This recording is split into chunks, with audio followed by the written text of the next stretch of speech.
Doctor ortho Ayurvedic oil and capsule. अब दर्द भी घुटने टेकेगा। सीएम योगी ने लखनऊ स्थित अपने सरकारी आवास पर किया जनता दर्शन। लोगों की समस्याओं को सुना और अधिकारियों को जन जन समस्याओं के शीघ्र निराकरण के दिए निर्देश। जनता दर्शन में जमीन जायदाद के विवाद, पुलिस से जुड़े मामले, इलाज के लिए आर्थिक मदद, राजस्व, पेंशन, आवास और रोजगार से जुड़ी कई शिकायतें सामने आई। योगी के मंत्री अनिल राजभर ने गाजियाबाद के सूर्या हत्याकांड मामले में मुस्लिम समाज को दी नसीहत। बकरीद पर दोस्ती के बहाने बुलाकर हत्या से भाईचारा हुआ प्रभावित। मुस्लिम समाज को गंभीर चिंतन की जरूरत।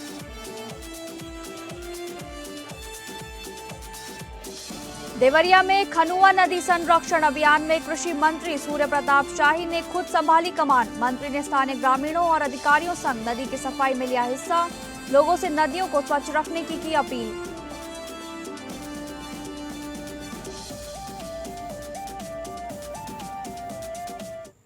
नमस्कार, मैं हूं डॉक्टर प्रसून। आज का ज्वलंत मुद्दा मोदी सरकार के 12 सालों के सुशासन का उत्सव और राज्यों में लागू होता कट्टर राष्ट्रवाद का मॉडल आज चर्चा में है।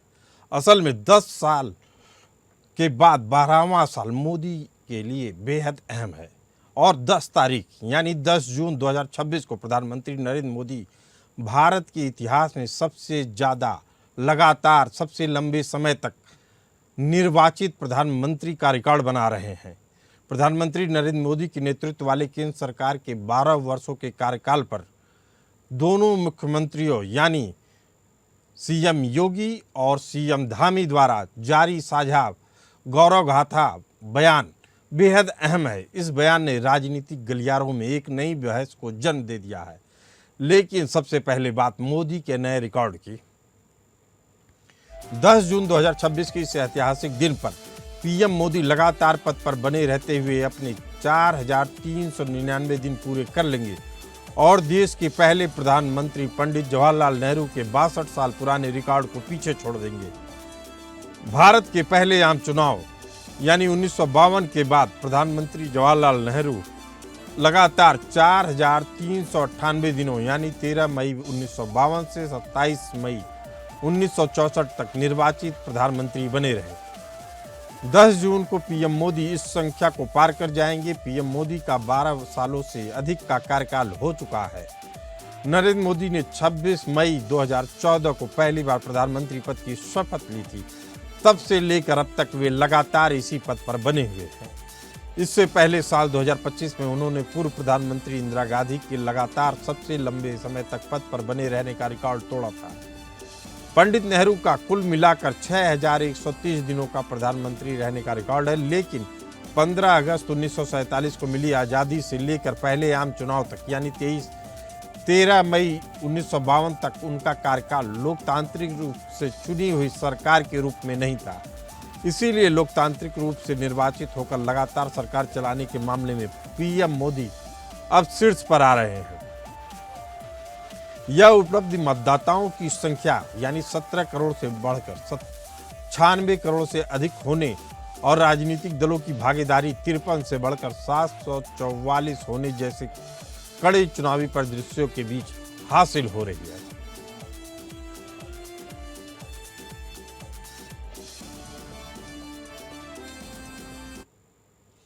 प्रधानमंत्री नरेंद्र मोदी के नेतृत्व वाले केंद्र सरकार के 12 सालों के कार्यकाल पर उत्तर प्रदेश के मुख्यमंत्री योगी आदित्यनाथ और उत्तराखंड के मुख्यमंत्री पुष्कर सिंह धामी ने गौरव गाथा की सराहना करने वाला साझा बयान जारी किया। दोनों मुख्यमंत्रियों ने सेवा, सुशासन, सुरक्षा और विश्वास के पुनर्जागरण को रेखांकित करते हुए मोदी सरकार की उपलब्धियों को सराहा, जिसमें राजनीतिक और प्रशासनिक गलियारों में डबल इंजन की सफलता को लेकर एक नई बहस छोड़ दी है। मुख्यमंत्री योगी आदित्यनाथ और सीएम पुष्कर सिंह धामी ने आज आधिकारिक बयान जारी कर पीएम मोदी के 12 सालों के कार्यकाल को गरीब कल्याण और अंत्योदय का स्वर्णिम काल बताया। अंत्योदय मतलब समाज के अंतिम पायदान पर खड़े व्यक्ति को सरकार की प्रमुखता बताया और कहा कि उसके लिए यह स्वर्णिम काल है, मोदी काल स्वर्णिम काल है। उत्तराखंड के सीएम धामी ने जनधन, उज्ज्वला, आयुष्मान, हर घर जल जैसी योजनाओं के जरिए देश के अंतिम व्यक्ति तक विकास पहुंचाया है। यूपी और उत्तराखंड ने इस सुशासन को जमीन पर उतार कर दिखाया है। सीएम धामी ने जहां जन कल्याणकारी योजनाओं का जिक्र किया तो योगी ने सुरक्षा और आर्थिक क्रांति की बात की है। जहां योगी आदित्यनाथ यूपी में अपनी सख्त कानून व्यवस्था और अपराधियों पर लगाम कसने के लिए जाने जाते हैं, वहीं धामी सरकार ने उत्तराखंड में मदरसा बोर्ड भंग करके जुलाई 2026 से सभी अल्पसंख्यक संस्थानों को मुख्य धारा की शिक्षा यानी एनईपी में जोड़ने का ऐतिहासिक कानून पास किया। इसके साथ ही यूपी के गाजियाबाद में 2 और मदरसों को सील किए जाने और उत्तराखंड में अवैध धार्मिक अतिक्रमणों पर धामी सरकार के लगातार चल रहे बुलडोजर एक्शन पर दोनों राज्यों की राजनीति उबल रही है। इसके अलावा सीएम धामी के 4 धाम और तीर्थस्थलों में गैर हिंदुओं की प्रवेश को प्रतिबंधित करने के प्रस्ताव पर भी गर्मागर्म बहस छिड़ी हुई है। हिंदुत्व के समर्थक इसे शिक्षा के आधुनिकीकरण, कानून के राज के रूप में योगी धामी मॉडल की समानता के रूप में देखते हैं, वहीं विपक्ष इसे एक तरफा कार्रवाई और ध्रुवीकरण की राजनीति बता रहा है।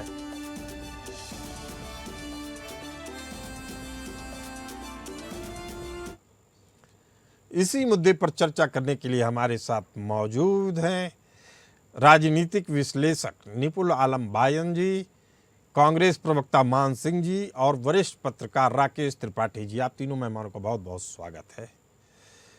निपुण जी, पहला सवाल आपसे। पीएम मोदी के लगातार 3 बार पूरी तौर पे या गठबंधन के जरिए जनादेश पाने के पीछे वोटर बेस का सामाजिक और इंजीनियरिंग बदलाव क्या हुआ है? जी देखिए, अगर हम देखते हैं कि पीएम मोदी की अगर हम देखते हैं तीसरा कार्यकाल उनका चल रहा है, तो ये बात सही है कि एक विकास की राजनीति भी पीएम मोदी ने की है और उससे एक बहुत बड़ा युवा वर्ग जो है उनसे जुड़ा भी है, इसमें कोई दो राय नहीं है। दूसरी बात क्या है कि जो एक ओबीसी वोट बैंक को पहले माना जाता था कि बीजेपी से दूर रहता है, वो कहीं ना कहीं बीजेपी ने उसको अपने साथ जोड़ने का प्रयास किया। और देखिए, हर चुनाव में कुछ अलग ही चीजें, जैसे हम देखिए पहला चुनाव था, सेकंड चुनाव था, वहां पर एक अलग तरह की स्ट्रेटजी अपनाई गई थी। और हम देखें जो एक SC/ST वर्ग में था, उसका भी एक बड़ा वोट बैंक जो था वो बीजेपी को मिला। हालांकि अब हम देखें कि एसपी का जो वोट बैंक SC कम्युनिटी का वोट बैंक कहीं ना कहीं बीजेपी के पास से उतना नहीं जुड़ पाया बाद के वर्षों में, पर ST, OBC और जनरल, ये 3 कम्युनिटी ऐसी रही जो स्टार्टिंग से लेके पीएम मोदी के साथ जुड़ी रही।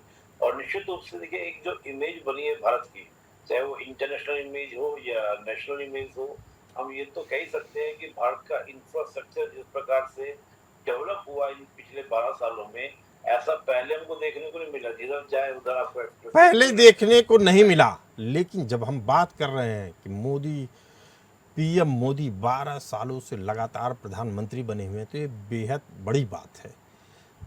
हमारे साथ राकेश त्रिपाठी जी मौजूद हैं, वरिष्ठ पत्रकार। राकेश जी, जैसा अभी चर्चा हो रही थी कि कास्ट पॉलिटिक्स भारतीय राजनीति पर हावी रही है, लेकिन ओबीसी के भीतर भी अति पिछड़ा खोजने की कोशिश, दलितों में भी अति पिछड़ा दलित खोजने की कोशिश, यानी वो जातियों के ऊपर जो पॉलिटिक्स की जाती थी, जैसे उत्तर प्रदेश की बात की जाए तो वहाँ यादव और कुर्मी वोटरों को ही ओबीसी मान लिया जाता था। ऐसे ही गुजरात की बात की जाए तो पटेल को ही मान लेते थे। लेकिन मोदी काल में इसमें काफ़ी अंतर आया है।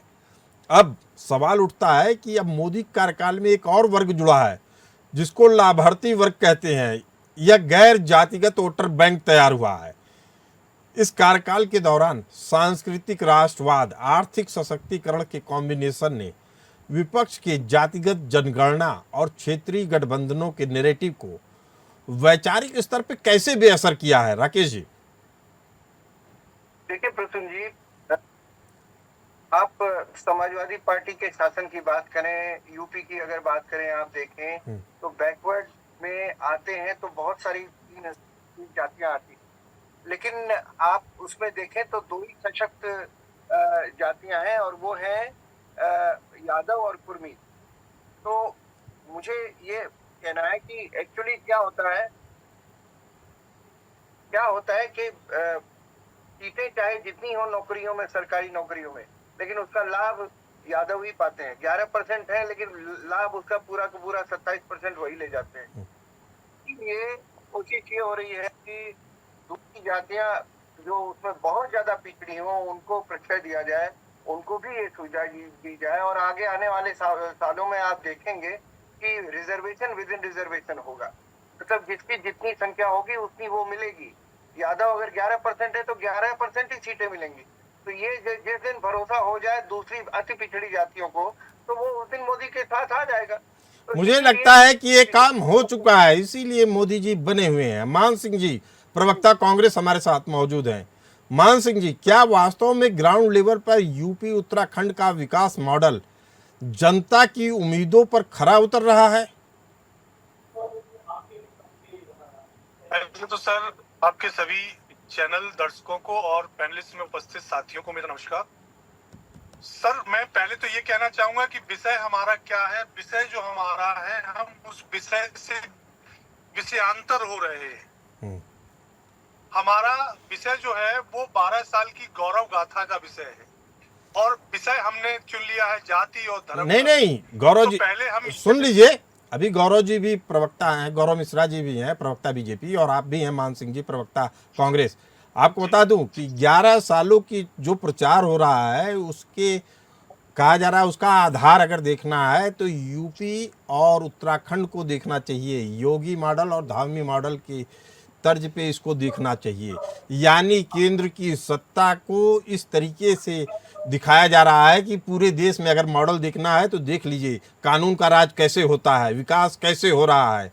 इसके कारण से बात हो रही है। जी, कानून का राज कहाँ पे? कानून का राज उत्तर प्रदेश और उत्तराखंड में कानून के राज की आप बात कर रहे हैं, तो एनसीआरबी का डाटा उठाकर देख लीजिए कि सबसे बदतर स्थिति अपराध में अगर किसी राज्य की है तो उत्तर प्रदेश की।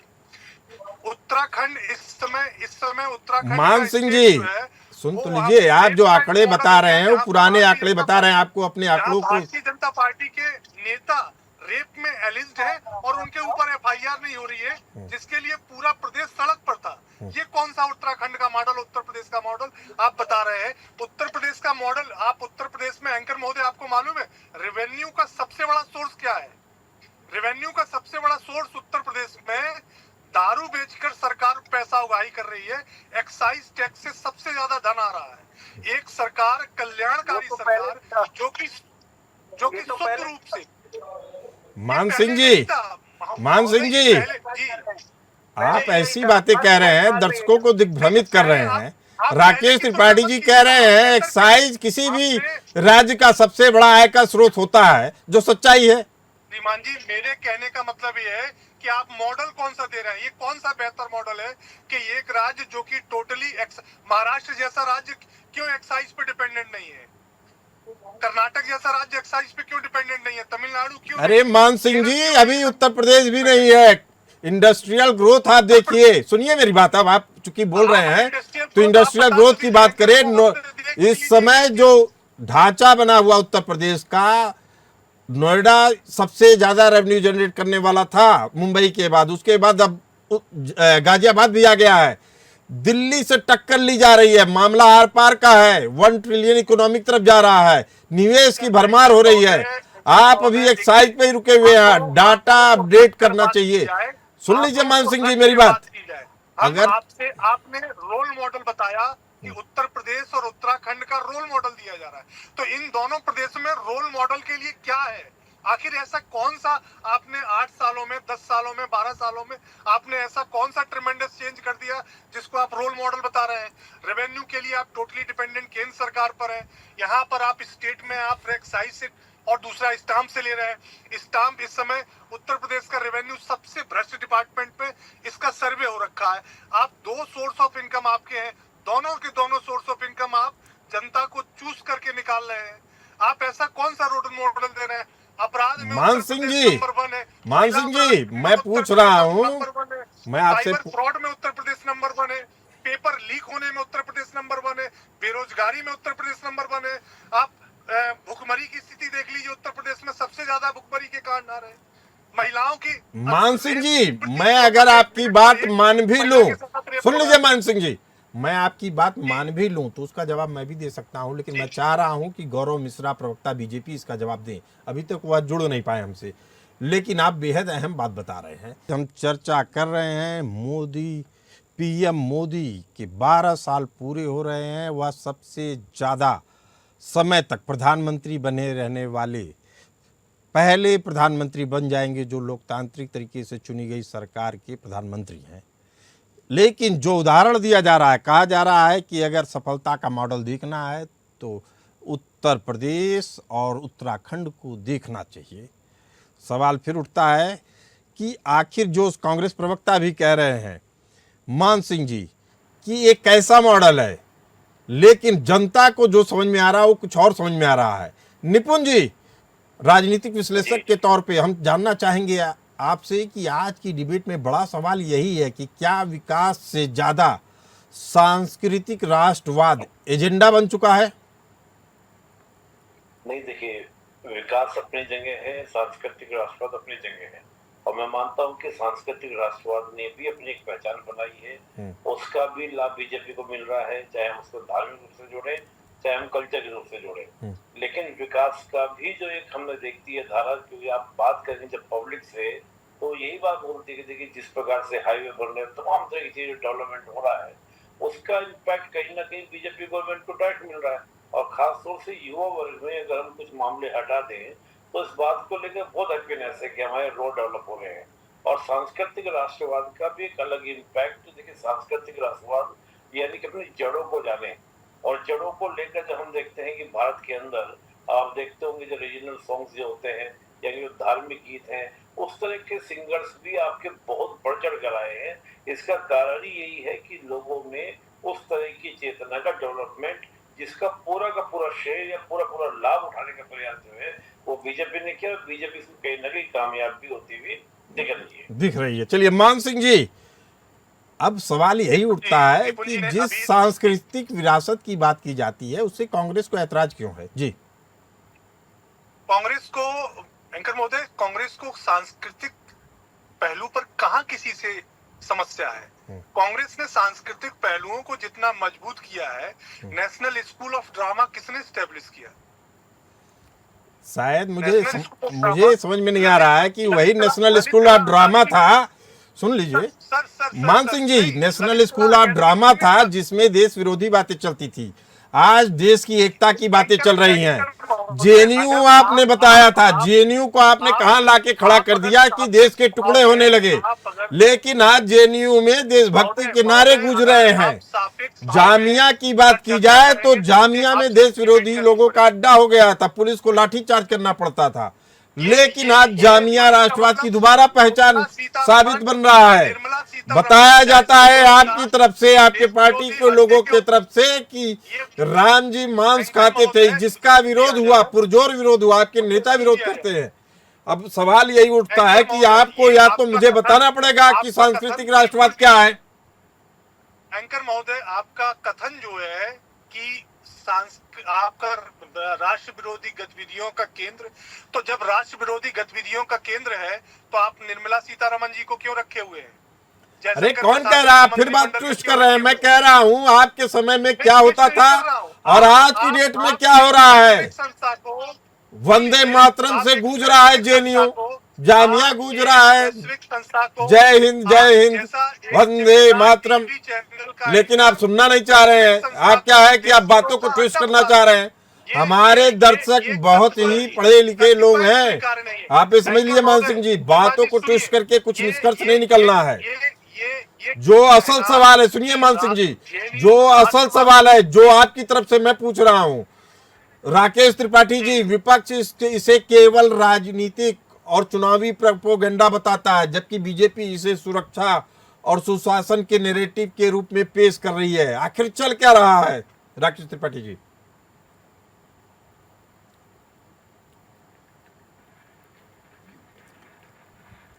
अनम्यूट कर लीजिए राकेश त्रिपाठी जी, आपकी आवाज म्यूट है। प्रसून जी, मैं पिछले 35 साल से दिल्ली में हूँ, पत्रकारिता कर रहा हूँ। मैंने पिछली भी कई सरकारें देखी हैं। जो सुरक्षा का माहौल इस सरकार में, न्यूट्रल होकर मैं बोल रहा हूँ, जो सुरक्षा का माहौल इस सरकार में आता है वो पहले नहीं आता था। पहले मैं बता रहा हूँ, विदेश में मेरे दोस्त रहते हैं, मेरे कुछ रिलेटिव्स भी रहते हैं, वो कहते थे यहाँ भारत की इतनी बेइज्जती होती है, इंडिया का कोई नाम ले ले तो इतनी बेइज्जती होती है कि क्या बताएं। केजरीवाल जब अवतरण हुआ था केजरीवाल का, उसको विदेश में रहने वाले छात्रों ने हमारे पैसे वगैरह इसलिए दिए थे कि भाई तुम ही आओ कुछ अच्छा करो, लेकिन वो भी नहीं कर पाया। आज मोदी की वजह से भारत की बड़ी इज्जत है। आज वही लोग कहते हैं कि हमारी राकेश जी ये विश्लेषण नहीं है, ये आपका विश्लेषण नहीं है, ये साबित विश्लेषण कर रहे हैं। मान सिंह जी, पहले तो आप राकेश जी के बारे में जान लीजिए, ये बीबीसी के पूर्व पत्रकार रहे हैं, तो आप इनके ऊपर ये नहीं कह सकते हैं कि ये सच्चाई नहीं बयान कर रहे हैं। ये सच्चाई बयान कर रहे हैं, नैरेटिव आपको सूट नहीं करेगा। राकेश त्रिपाठी जी बेहद अहम बात कर रहे हैं। राकेश त्रिपाठी जी, जल्दी से एक सवाल और पूछना चाहता हूं आपसे। यूपी के गाजियाबाद में मदरसों को सील करने की कार्रवाई, उत्तराखंड में मजारों अवैध कब्जों पर धामी सरकार के कड़े एक्शन को लेकर विपक्ष इसे ध्रुवीकरण की राजनीति बताता है। क्या ये वास्तव में विकास की जरूरत है जो अवैध कब्जों को हटाया जा रहा है? राकेश त्रिपाठी जी, यही विकास का मॉडल है, धामी और यही विकास का मॉडल है, योगी का, दोनों का ये एक मॉडल है, भय बिन होए न प्रीत। आज देखिए, मैं आपको बता रहा हूँ 2022 का जब इलेक्शन हुआ था और जिस दिन नतीजे आए, हम अपनी सोसाइटी के बाहर वॉक करने निकले, हमने एक कपल को आपस में बातचीत करते हुए सुना कि अब हम अपने बच्चों को बाहर खेलने भेज सकते हैं। ये वो बात कर रहे थे। आप देखिए क्या एहसास होता है, सुरक्षा का एहसास किसी के आ जाने से योगी ही रहेगा। ये एहसास कितना बड़ा है, वो अखिलेश यादव क्यों नहीं दे पाए, वो दूसरी सरकारें क्यों नहीं दे पाई? ये एहसास सबसे बड़ी चीज है साहब। पार्टी की बात छोड़ दीजिए, ये एहसास पहले क्यों नहीं हुआ? राकेश त्रिपाठी जी, आपकी बात 100% सही है। मान सिंह जी, ये मान लीजिए, जो पहले गाजियाबाद और नोएडा अपराधियों के लिए कुख्यात था, आज विकास के लिए फेमस हो रहा है। मान सिंह जी,